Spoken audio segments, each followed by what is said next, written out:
welcome back to another episode of Tyler's Room. We got a special guest. What up, what up? Alex. What's going on? Alex of Hudson Valley Exotics. Thanks for having me, bro. What's going on, bro? How's everything? Good, man. Everything. So let's start with who you are and what it is exactly that you do.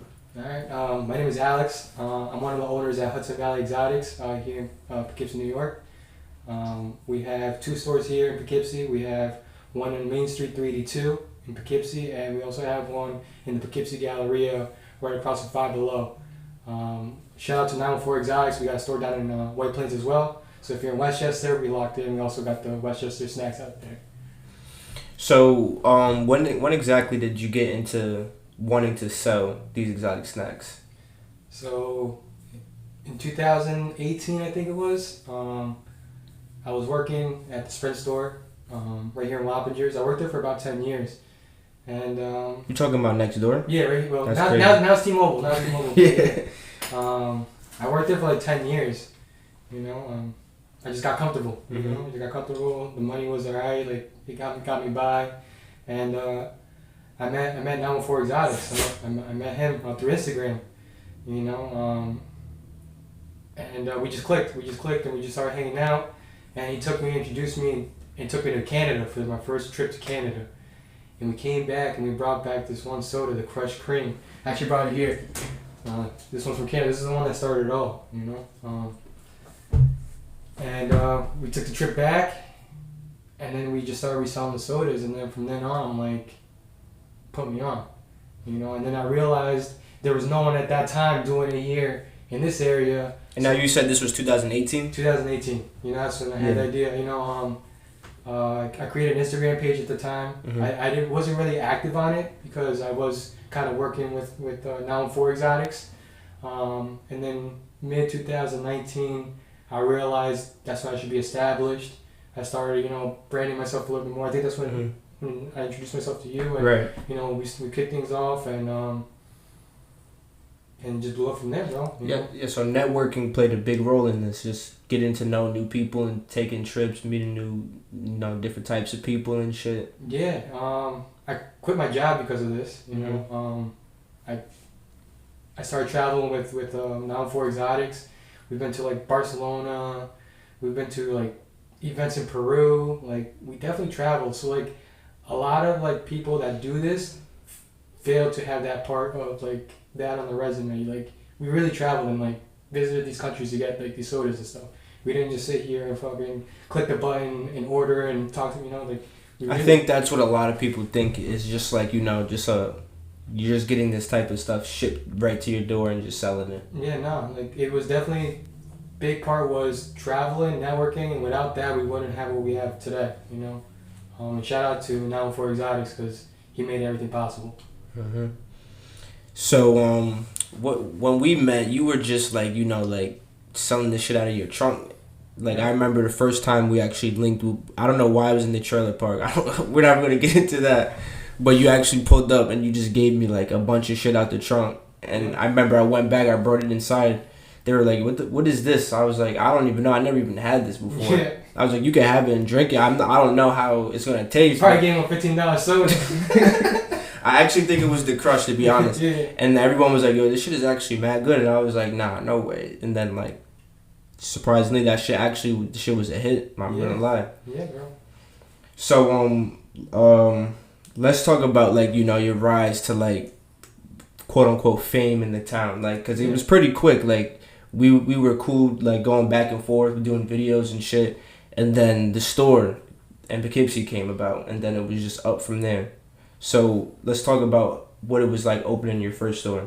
All right, so the first store, first off, it was during the beginning of the pandemic. You know, like everything was shut down. Right. You know, but I realized, you know, I was looking around at all these businesses and everything was being shut down, but convenience stores weren't being shut down. So like I was like, all right, so let me bring something that's not available in my area, in my hometown, and we established a business. I think it was August of 2019. That's when we opened. Instagram played a big part of it. You know, we established it and it just blew up. You know, I think we made the newspaper. We had news media pull up. and without us promoting anything, just straight up Instagram. So shout out to Instagram. It was more so like a word of mouth type of thing. Yeah, word of mouth. People knew, people were interested. You know, like everything was shut down, so I'm pretty sure people were bored. They wanted to come out and do something. My concept between everything was that with everything being shut down, you couldn't really travel. So this was a good way for your taste buds to travel. So whether you want to be Japan, you want to go to, the UK, you got it. And that was actually a good way to look at it because I remember specifically, I think it was Spectrum News. Yep. Someone used that exact line that you used. Yep. I don't remember which one it was. Yeah, it was. I think it was Spectrum News. So that leads to my next question. Do you know exactly how many different media outlets actually did a report on your store? Between our store here in Poughkeepsie and the store that we just opened. Well, all together. All together, we got Spectrum News, we got News 12, we got Fox 5,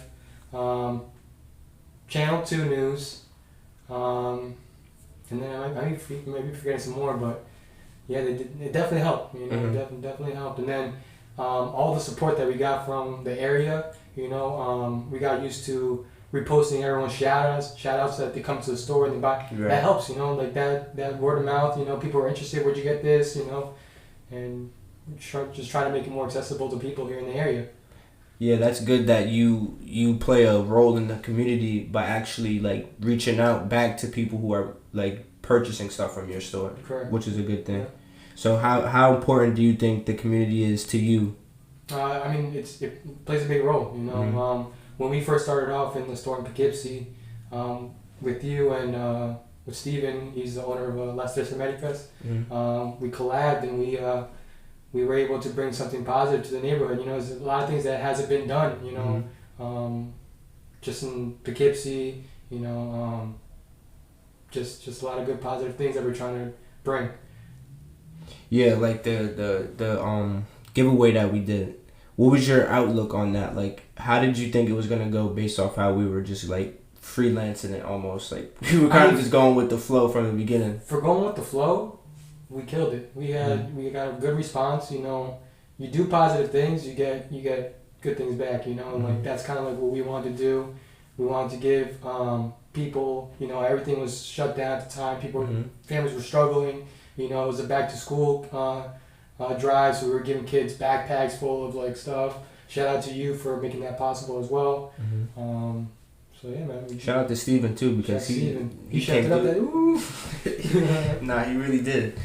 You also did the Xbox giveaway too. Yeah. People don't realize how big that actually was. That was big. That was big. That was as soon as they came out. They were like super limited. No one was able to get their hands on them, and you gave one away for how much?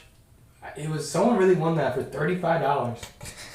Someone won the hottest item of the holidays for $35. That was huge. And the spots filled up like that. Like I was more nervous about like, oh my god, am I gonna fill up the spots? And then it filled up. Right. It was like at the time it was like, all right, cool. Like he just gave away Xbox, but it's like.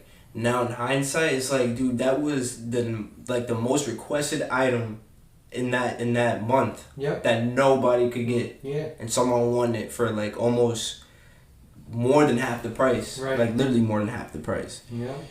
So like kudos to you for that too, bro, because that was big time right there. That was big. Yeah. So what was one of your greatest achievements in doing all of this?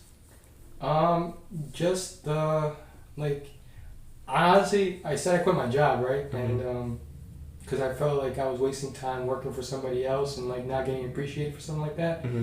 And when you own your business and stuff like that, like I'm working harder now for myself, but like I don't really feel it in a way because it's something that we're trying to build. So like my biggest achievement is just kind of like just working for myself and being able to do what I want to do on my own time. It's not even about the money. It's not about like, for me, it's just I'm on my own time now.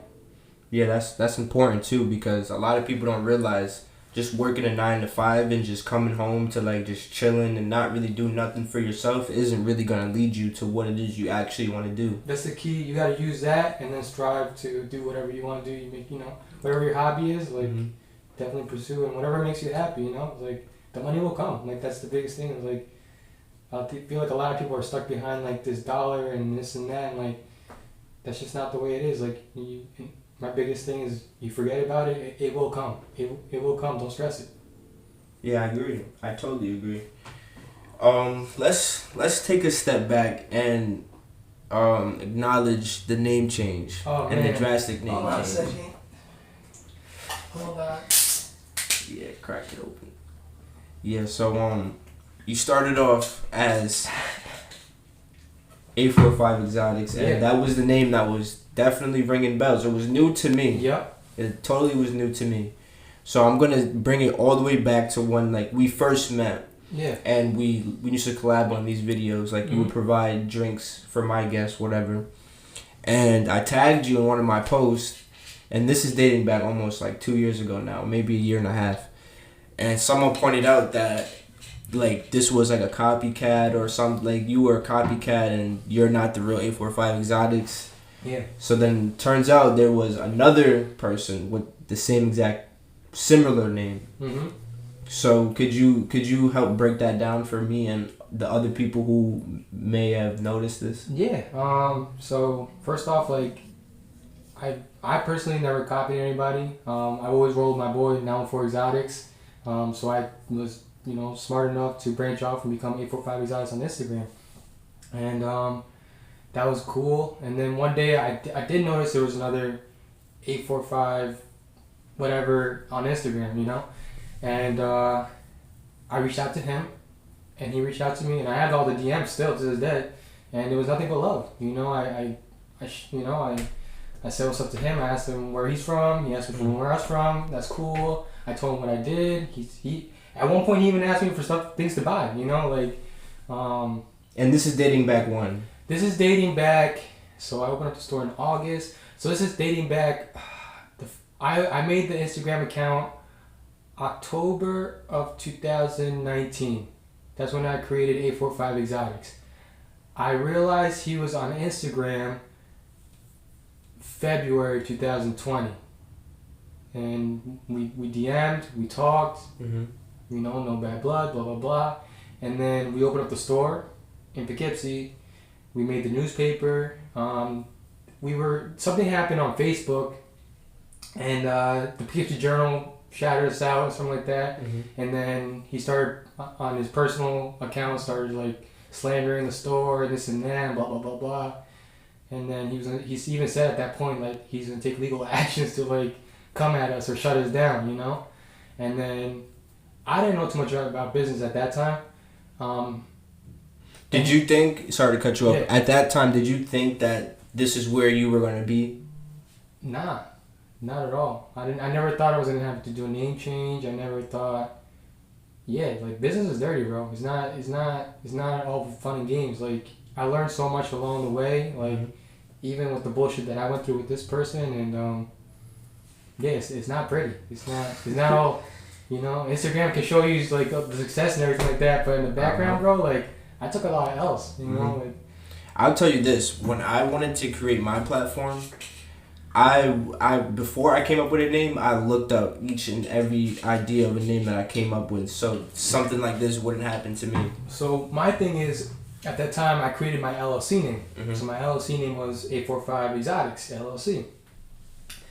And I just ran with that. I didn't trademark the name, so if you have a great idea and you're passionate about it and you love it and you think this is it, trademark that shit. It's very important. That's one of the biggest suggestions that I learned. Definitely do it, so you don't have to go through the bullshit that I did, But yeah, no. So August 2019.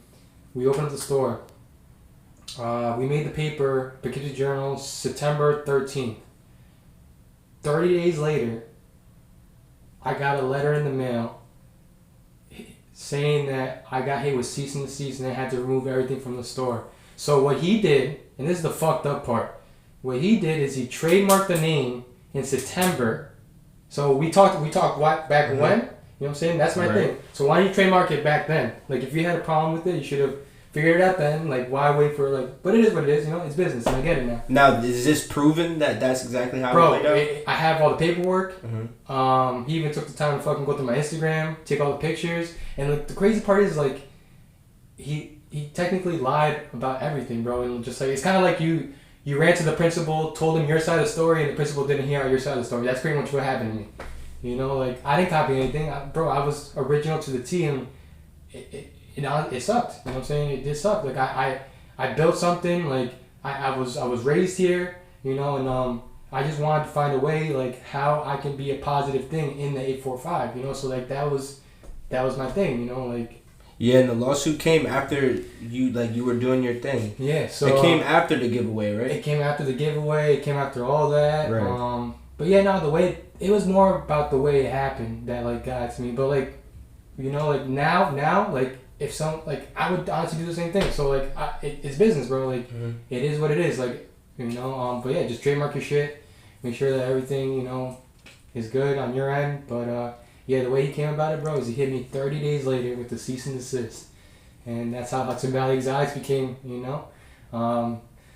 Then, you know, at that point, this guy from the mall came by to the Poughkeepsie store, gave me the opportunity to branch out to the mall. And I was like, all right, if I had to rebrand my name, let me open up a store in the Poughkeepsie Galleria where everyone, like, at least knows about it, or... Right. You know, I know there's going to be more foot traffic. People are going to see the sign. People are going to know, like, and, you know, it's just a lot of, like, planting the seed and, like, watching it grow. Like, so it all all played out well for you. It all, yeah. It's like, I got hit with, like, I took a lot of L's, but it definitely, you know, kept it moving, you know. It sounds like there was money involved in this. Bro. Like aside from the lawyer. Yeah. Like, aside from the lawyer, you got to think about when I got hit with the cease and desist, they wanted everything down. They wanted the sign down.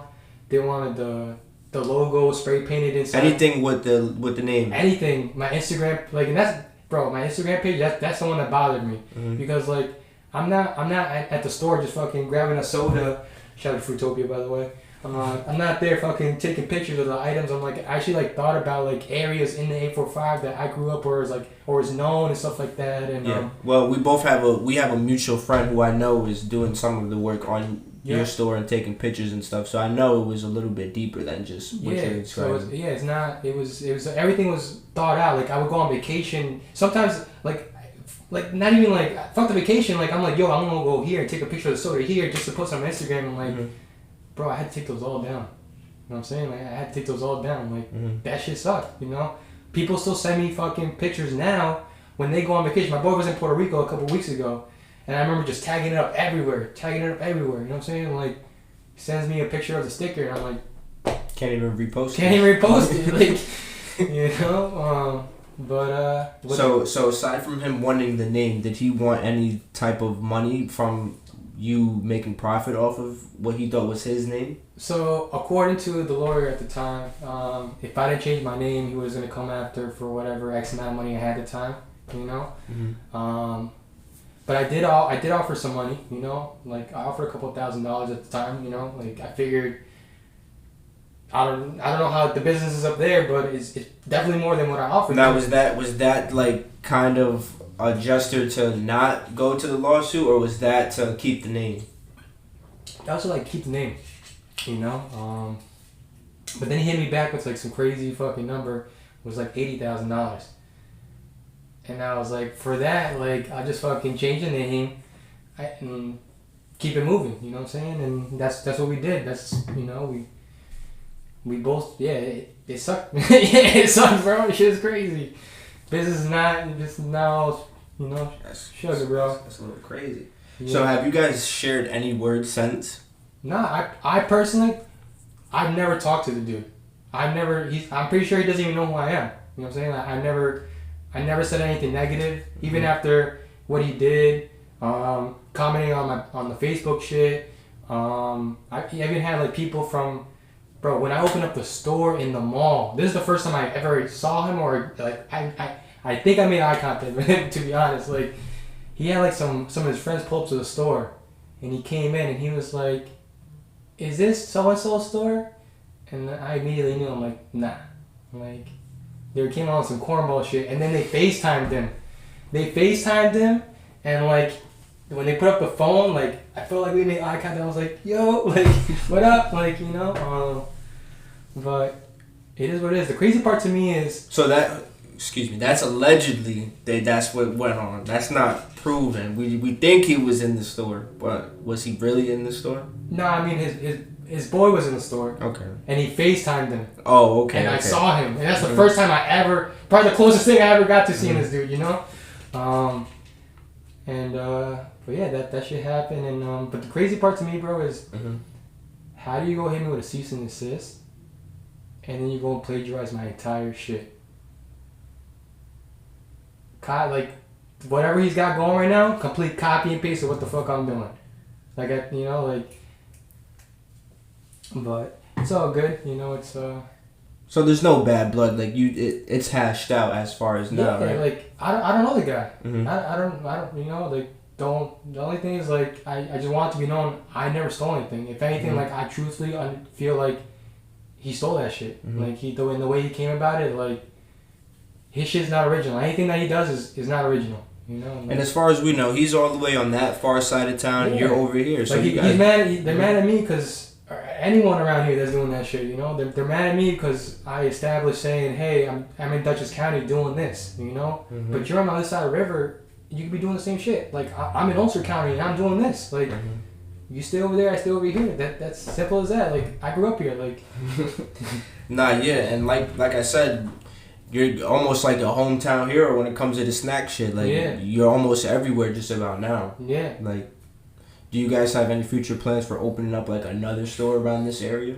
I mean, I can't really say, you know, but there's a couple of things in the works, you know, and it's definitely up from here, man. I don't see. We've been at our lowest, so it's only up from here. You know? So since we're on the topic of like disgruntles and shit like that, people have asked me in the past, like during the summertime when, like, you know, when we were real prominent, I was over there all the time.